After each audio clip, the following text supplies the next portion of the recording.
নমস্কার সকলকে। আশা করি ভালো আছেন। আমার নাম নীলাঞ্জন। আমি ইন্ডেক্স স্ট্রিট থেকে বলছি।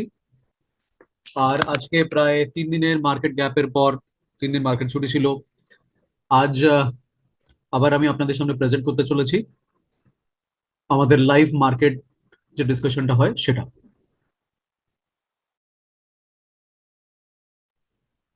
তো এখানে যেটা আজকের মেজর লেভেলগুলো আছে সেগুলো একবার দেখে নিই। তো এখানে যেটা আমাদের এই মুহূর্তে আমরা দেখতে পাচ্ছি যে নিফটির একটা ভালো লেভেল থেকে নিফটি ক্রস করছে, যেটা একটা মেজর সাপোর্ট লেভেল বলা যেতে পারে। সেখান থেকে ক্রস করছে। এটা কেন আমি ভালো বলছি তার কারণ হচ্ছে এই যে 22,525 এখান থেকে আমি এখন ক্রস করেছে। এটা কেন আমি ভালো বলছি তার কারণ হচ্ছে যদি এর নিচের সাপোর্টটা দেখেন তাহলে এটা অনেকটা ডিস্টেন্সে রয়েছে, মানে প্রাইসের মুভ করার জন্য অনেকটা জায়গা রয়েছে। বা বলা যেতে পারে যেটা আমরা যে লজিকটা আমরা সবসময় আলোচনা করি যে এটাকে যদি আমরা একটা বাইং জোন হিসেবে ধরি এবং সেখানে যদি আমরা এটাকে আহ, একটা ইম্পর্টেন্ট লেভেল লেভেল হিসেবে ধরি, এটা রিটেস্ট করতে পারে। তো এটা একটা সুবিধে। কিন্তু ঘটনা হচ্ছে যে এটা যেটা হয়েছে এটা হচ্ছে ব্রেকআউট। আমি যে টার্ম গুলো ইউজ করছি এগুলো যেহেতু আমি রেগুলারলি চ্যানেলে অন্যান্য ভিডিওতে ডিসকাস করি, তো সেই জন্য রিপিট করছি না। যদি কারোর এই টার্ম গুলো বুঝতে অসুবিধা হয় আপনারা দয়া করে পুরোনো ভিডিওগুলো দেখে নেবেন। সেখানে আমি খুব ডিটেইলে এই ব্যাপারগুলো শুরুর দিকের ভিডিওগুলোতে আমি আলোচনা করেছি যে কি লজিকে আমরা এখানে এই ডিসকাশনটা করি। Demand and supply, support and resistance, price action. তো এই লজিক গুলো সব ওখানে লেখা থাকে এবং ব্রেকআউট এবং রিটেস্টের কি লজিক আমরা এই অ্যানালিসিসে ফলো করি সেটাও লেখা থাকে। এবং একটা ডিসক্লেমার যে এটা শুধুমাত্র আপনার অ্যানালিসিসকে সাহায্য করার জন্য, এটা কোনো বাই বা সেলের রেকমেন্ডেশন নয়। যদি আপনার কিছু বাই বা সেল করতে হয় আপনি একজন সেবি অথরাইজড ফাইন্যান্সিয়াল অ্যাডভাইজারের সাহায্য নেবেন। যদি আপনি নিজের বিচার বুদ্ধি ব্যবহার করে কিছু অ্যানালিসিস করতে চান তবে এটা আপনাকে সেটাতে সম্ভবত সাহায্য করবে, এই যে ডিসকাশনটা এখন আমরা করছি। তো এখানে আম, যেটা আমি বললাম যে একটা তো ব্রেকআউট হয়েছে। ব্রেকআউট হওয়ার পর উপরের যে প্রাইসটা সেটা এখনো রিটেস্ট হয়নি। যদি আপনি দেখেন যে এই যে টুলগুলো আপনি দেখতে পাচ্ছেন এগুলো বলিঞ্জার ব্যান্ড, আরএসআই, এগুলো কিভাবে ব্যবহার করতে হয়, কিভাবে আপনি আপনার ডিসকাশনকে আপনার আপনার ডিসিশনকে আরো ডেটা ড্রিভেন করতে পারেন, সেটার একটা ট্রেনিং আমরা ইন্ডেক্স স্ট্রিট থেকে দিই। যদি আপনি সেই ট্রেনিং এর ব্যাপারে ইন্টারেস্টেড হন তাহলে আপনারা এখানে যোগাযোগ করতে পারেন। এছাড়া এছাড়া আমরা আম, এই সপ্তাহের 15 এবং 15 তারিখে, আপাতত ফ্রাইডেতে 15 এবং 16 তারিখে দুটো আলাদা আলাদা ওয়েবিনারে কি করে আপনি অপশন বাই করতে পারেন এবং অপশন বাই এর জন্য আপনি কি করে টেকনিক্যাল ইন্ডিকেটর গুলোকে ইউজ করতে পারেন, তার জন্য একটা ছোট 1-1.5 ঘন্টার ওয়েবিনার করব। তার লিঙ্কটাও এখানে দেওয়া থাকবে। যদি আপনি চান সেই লিঙ্কেও আপনি জয়েন করে রেজিস্ট্রেশন করতে পারেন। তো এবার আমরা আহ, পরের ডিসকাশনটা করছি। তো দেখুন এইখানে একটা মেজর সাপ্লাই লেভেল যেখানে ছিল, যেটাকে সেলের জোন বলা যেতে পারে,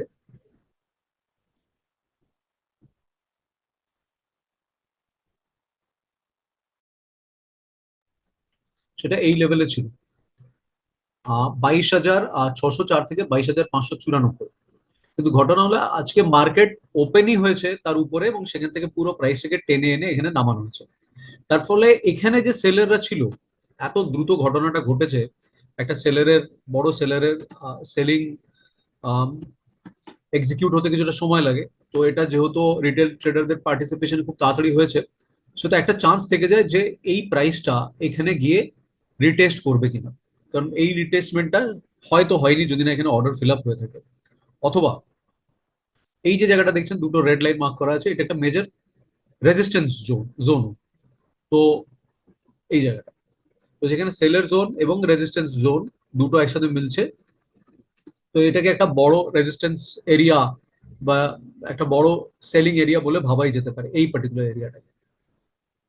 নাও সমস্যা হলো এই যে ব্রেকআউটটা হয়েছে এখানে যদিও অনেকটা জায়গা রয়েছে, কিন্তু যদি এই প্রাইস আবার উঠে এই জায়গাটা রিটেস্ট করে তো তাহলে হয়তো, যেহেতু এইটা রেঞ্জটা ব্রেকআউট হয়েছে, আমার আপনার সবার মতো সবাই ভাবছে এখানে প্রচুর সেল হবে, তো তারা নিজেদের অর্ডারটা দিয়ে রাখবে। তো ইনস্টিটিউশন এই জায়গাগুলোতে প্লে করে এবং ওরা প্রাইসটাকে একটু উপরে উঠিয়ে নিয়ে নিয়ে যাদের যাদের স্টপ লস ধরুন এই জায়গাগুলোতে রয়েছে সেই স্টপ লস গুলো হিট করে তারপর আবার নিচে আসে। তো এটা হচ্ছে লজিক, যার জন্য আমরা সবসময় মানে আমাদের যে সর্বভারতীয় বা হিন্দি ব্যাচ গুলো চলে, হিন্দি ইংলিশ ব্যাচ গুলো চলে, সেখানে আমরা বহু সময় স্টুডেন্টরা এরকম বলে থাকেন আমাদের, যে নতুন স্টুডেন্টরা যে যারা বলেন যে স্যার আমি কেনার পরেই বা আমি বেচার পরেই ঠিক উল্টো দিকে প্রাইস মুভ করবো। তো এই যে মুভটা এটা যদি হয়, তো তাহলে সব থেকে ওয়াইজ ডিসিশন হচ্ছে যে আপনার পক্ষে এই যে রিট্রেসমেন্ট এখানে যখন প্রাইস এটা আসবে, এই রকম কোনো জায়গায় যদি একটা রিট্রেস করে, সেইখানে যদি আপনি আপনার সেল অর্ডারটা লাগান, তাহলে সেটা একটা ভালো এরিয়া হতে পারে যেখান থেকে আপনি লো রিস্ক, মানে লো রিস্ক, কম ঝুঁকিপূর্ণ একটা জায়গা থেকে আপনি আপনার শর্ট অর্ডারটা আপনি লাগাতে পারেন। ঠিক আছে, তো যেহেতু এই এরিয়াটা ব্রেক করেছে সেজন্য বললাম, যদি এটা ব্রেক না করে এর উপরে যেত তাহলে হয়তো আমরা একটা বাইয়ের জন্য আমরা দেখতাম। যেহেতু এখানে এরিয়া স্পেসও অনেকটা রয়েছে, এইসব কারণের জন্য এই শর্টের এই ব্যাপারটা বলা। এখন মার্কেটে কখন এটা ফিল হবে, কখন এটা হবে, সেটা একমাত্র মার্কেটই জানে, বিকজ আমরা হচ্ছে রিটেল ট্রেডার, যেখানে বিলিয়ন বিলিয়ন ডলার দিয়ে ট্রেড হয়, সেখানে আমরা শুধুমাত্র ইনস্টিটিউশনদের ফলো করতে পারি। ইনস্টিটিউশনরা কি করবে সেই জন্য প্রেডিক্ট করতে পারি না। তো সেই জন্য আমার এই চ্যানেলে দেখবেন না খুব বেশি আমি প্রেডিকশন টাইপের ভিডিও দিই, লাইভ মার্কেটে যেখানে যা হচ্ছে সেইটা সম্বন্ধে আলোচনা দিই, এবং সেই দিন মার্কেটে কি হতে পারে। তো এই যে কনসেপ্টের কথা বললাম, এটা খুবই শর্ট টার্ম একটা ট্রেড বা ইনভেস্টমেন্টের জন্য, এবং এটা কোনো লং টার্মের জন্য নয়। তো এটা আপনি ইন্ট্রাডে বা সুইং এদের জন্য আপনি কনসিডার করতে পারেন, এইটা যদি আপনি চান তাহলে কনসিডার করতে পারেন। এবার এটা হলো নিফটির ডিসকাশন। এবারে চলে আসি ব্যাংক নিফটিতে। আচ্ছা, আর একটা নিফটিতে আর একটা মেজর কথা বলে দিই। এই যে পার্টিকুলার এই যে ক্যান্ডেলটা দেখছেন, সরি, এই যে ক্যান্ডেলটা দেখছেন, এই ক্যান্ডেলটার এই যে জোনটা, এটা একটা মেজর বাইং জোন। তো সেই বাইং জোন, এই জায়গাটা হচ্ছে একটা মেজর বাইং জোন। সরি, আমি ব্যাংক নিফটি, আমি নিফটি ডিসকাশন করছিলাম, সো সরি।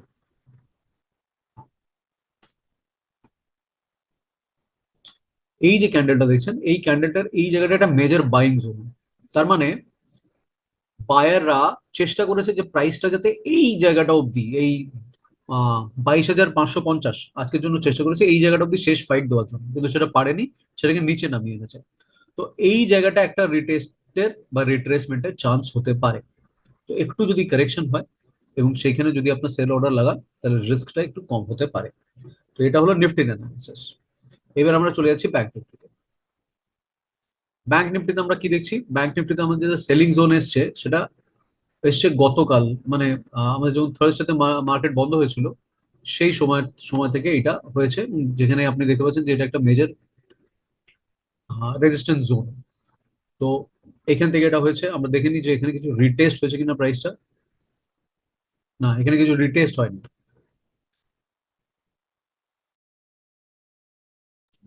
তার মানে এটাতে আমাদের চান্স আছে যে এই যে জায়গাটা এই জায়গাটাতে আপনাদের আপনাদের একটা রিটেস্টের চান্স এখনো, মানে আমরা ব্রেকআউটটা দেখছি, রিটেস্টে দেখছি না। যদি এই লেভেলটা যেটা আপনার 47,898 বা 47,900 কাছাকাছি যে লেভেলটা আছে এর ওপরে যায়, তাহলে আপনি একটা রিটেস্ট করার পর আপনি এটাকে বাইয়ের জন্য দেখতে পারেন, কারণ এখানে যথেষ্ট একটা মুভ করার জায়গা আছে। তো প্রায় অলমোস্ট লাইক 47,900 থেকে 48,180-র কাছাকাছি অব্দি একটা মুভমেন্টের জায়গা রয়েছে, which is a good movement. এছাড়া হ্যাঁ, ব্যাংক নিফটির নিচে আমি আর কোনো অ্যাজ সাচ ইম্পর্টেন্ট লেভেল দেখতে পাচ্ছি না। যদি এটা ক্রস করে নিচে যায়, যদি এখান থেকে শর্ট করে নিচে আসে, তাহলে বেশ কিছুটা কারেকশনের চান্স আছে, যেটা কিনা জাস্টিফায়াবল, কারণ যেখান থেকে ব্যাংক নিফটি অ্যাকচুয়ালি অরিজিনেশন হয়েছে, যে মুভটা, এই যে মুভটা এখান থেকে অরিজিনেট করেছে, তো এখানটা একটা রিটেস্ট সবসময় হয়, এতটা ফাস্ট মুভ যখন হয়েছে, তো রিটেস্ট হওয়ার একটা চান্স আছে। তো তার মানে আমরা ব্যাংক নিফটিতে আজকের দিনে আমরা বাই সেল দু ধরনের অপরচুনিটি দেখতে পারি। নিফটিতে এখনকার যে পজিশন, তাতে আমরা একটা সেলিং এর অপরচুনিটি দেখতে পারি এখনকার যে পজিশন। এবং এই এই যে পজিশনটা, এটা সবসময় চেঞ্জ হতে থাকে। এটা কি করে আমরা ক্যালকুলেট করি, কি করে এখন বলি, কি করে পরে বলি, এই যে ব্যাপারগুলো বলি, এগুলো it's it's a matter of practice. এটা একটা সিস্টেমেটিক জিনিস, সেটা যদি আপনি ঠিকমতো ফলো করেন, আপনি যদি শেখেন, তো তাহলে আপনি আপনিও এটা করতে পারবেন। আমাদের একটা ওয়েবসাইট আছে, ওয়েবসাইটটার নাম হচ্ছে ইন্ডেক্স স্ট্রিট। ইন্ডেক্স স্ট্রিটে আমরা কি করি, ইন্ডেক্স স্ট্রিটে আমরা এভরিডে মেজর যে ইম্পর্টেন্ট স্টক গুলো আছে এবং তাদের যে জোন গুলো আছে, কোথায় রিভার্সাল হতে পারে, কোথায় ইম্পর্টেন্ট জোন আছে, কোথায় নিউট্রাল জোন আছে, এই ব্যাপারগুলো আমরা নিউট্রাল জোন মানে যেখান থেকে উপরে নিচে দুদিকেই যেতে পারে, রিভার্সাল মানে যেখান থেকে একটা মেজর রিভার্সাল এক্সপেক্টেড, এমনি জোন মানে যে জোনগুলো আমাদের সাপোর্ট অ্যান্ড রেজিস্ট্যান্স হিসেবে কাজ করে।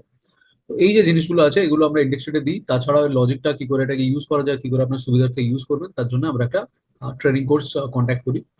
বাট এই 15 তারিখে যেটা আমাদের রয়েছে সেটা হচ্ছে একটা ছোট্ট ওয়েবিনার, যেখানে অপশন বাই কেন করা উচিত বা কিভাবে করা উচিত সেটা সম্বন্ধে আমরা আলোচনা করবো।